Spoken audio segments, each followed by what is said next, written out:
Hi, I wanted to come online this afternoon to tell you a little bit about some of our Kenyan sandals.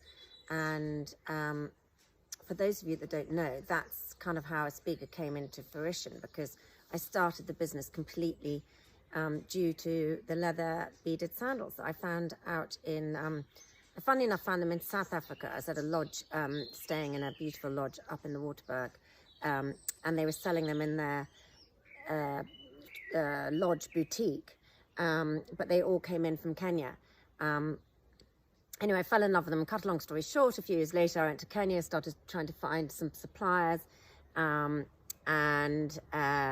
then I went down to the coast and found the people that made them, and then we started working on some designs of our own, and then we launched by a trade show in London in January 2006, I think it was, and we got into 40 shops in that one trade show. We got into Fenwick of Bond Street and some great boutiques all around, I think primarily England then. And I was still working full-time for a charity that I worked for. So that was the launch of the business. I went part-time. My sister started sending them out from her house when she had 2 small children. And a year later, I packed in my job and started working on Aspiga full-time.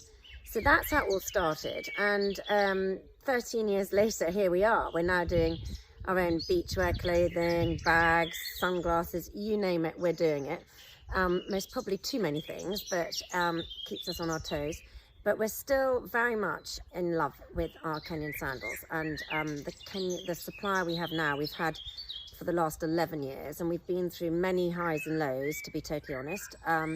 We've had teething problems, we've had a few different issues with cultural understandings and stuff, but we've got there and we work well together and we're very fond of each other, and we've supported Eunice through loans to her business, and helped her when her child was very poorly, who sadly then died about 3 months ago, which was heartbreaking. But luckily she still has a little 12-year-old called Jasmine. So that's the story about her. But I really wanted to introduce the sandals. I'll show you the sandals. So the beaded, they're basically leather, all leather sourced in Africa. It's all byproducts. It's lovely sort of coarse organic leather with a nice texture to it. The beading, they're all glass beads that are imported from Czechoslovakia, so they're not plastic, and they're really pretty. There's lots of different sizes. There's piping beads, which are the long flat ones, and then the round ones.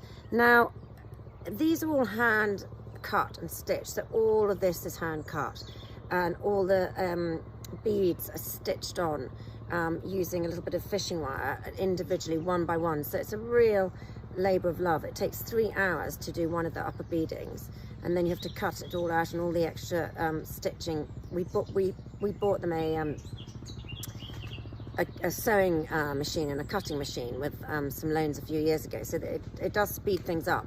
But this is the flat sole, so what you can see is it's very flexible. It's a rubber flat sole, so it's super comfortable. The leather sort of wears more and more to your feet and becomes really comfortable. We have people writing to us saying that they've had them for sort of 7 years. They're quite robust. They can go in and out of water and puddles. We don't recommend it. They're not like a pair of sandals to go in rock pools clambering around, but if you happen to get in the sea or they get wet, then they dry off and it's not a problem. That's the Amy style, this actual style. It comes in a few different colours. We have it in a multi-colour, the Maasai colours, but this is the silver piping, and I think it's a really pretty sandal. But that sole is the flat rubber sole, the flexible rubber sole, which is the majority of the flat sandals. Sorry about the lawnmower. Then this is the Naisha sandal, which is one of our best sellers as well. And this comes in the soft sole. So can you see there's like a sort of, I think it's 1/2 centimetre of padding here. So it just gives you a bit more, you know, softness if you're sort of walking around. It's not as flexible, but it's a little bit more comfortable for sort of longer walks and that sort of thing. There's a tansy shape, tansy style, which is white, thicker straps, and that comes in a soft sole as well. So it's only the Naisha, which is this one, and the tansy that come in this soft sole. This is the Naisha. It comes in a few different colours. This is lovely pinks and oranges, but we also have it in whites and blues, and it's just a basic flip-flop, that one, so it stays on your feet really well and is super comfortable.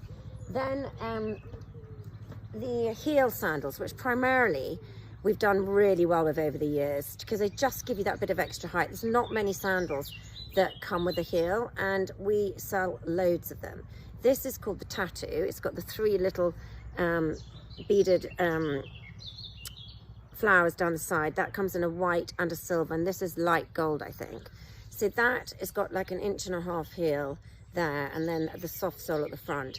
Again, it's all the same leather and hand beadwork. So those are really the 3 soles, and then just the plain leather one is the one without any beading, which we've been doing in a few styles now for a couple of years, and they've become very popular as well, just the plain leather. Again, this leather is really it's really gorgeous. You know, some people might complain about the odd mark, but I think it's what gives it its how do you say it? Authenticity. Oh, I can't say it now. Anyway, you know what I mean. You know, otherwise it just all can just look like it's come off a factory line from China. This is, you know, this is Kenya. This is the beautifulness about these sandals. They're all unique. They're all handmade. They're not perfect. They come with imperfections. I think we all come with imperfections. But the main thing is that they're comfortable, they're stylish, they last a long time. And they've been our DNA. It's what we started with. We still sell loads of them. And I keep forgetting to mention them because we're always going on about dresses and clothes. And actually, sandals are still about 25% of our business. So it's really important. And more than that, it's supporting Kenya and where our roots started. We obviously also do the belts and the dog collars from Kenya as well. And I'll do another video about them. But I mean, I've obviously got thousands of the different Kenyan sandals, which I won't bore you with, but those are the 3 main soles: the flat rubber, the heel, and the soft sole.